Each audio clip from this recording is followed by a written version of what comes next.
Después de una dolorosa derrota contra el acérrimo rival, Pumas buscaba redimirse ante su afición en la segunda fecha del campeonato femenil. Un mediodía que carecía del fuerte sol que siempre suele posarse sobre el Olímpico Universitario, recibía a la afición universitaria en lo que podría ser un borrón y cuenta nueva para las felinas. Había que aprovechar que se tenía un segundo juego como local de forma consecutiva. Retomar el buen paso era indispensable para poder aspirar desde temprano a las posiciones de privilegio. No había mejor momento para la reivindicación del equipo.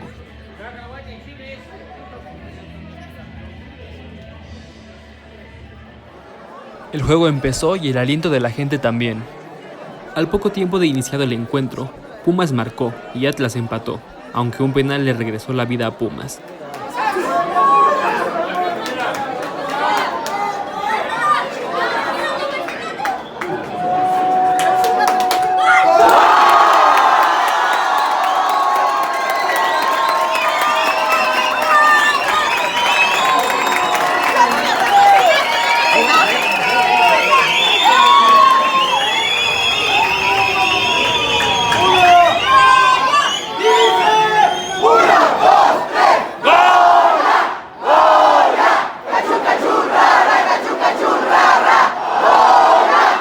Un golazo desde fuera del área por parte de Dania Padilla puso el 3-1 para las de casa.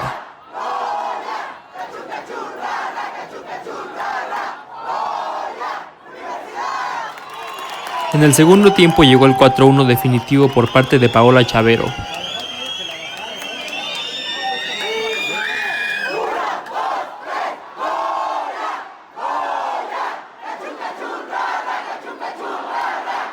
Con este resultado, Pumas se coloca en la 9ª posición de la tabla general. Pumas logró su cometido y ahora visitará la Noria para enfrentarse a Cruz Azul en la jornada 3 de la Liga MX Femenil.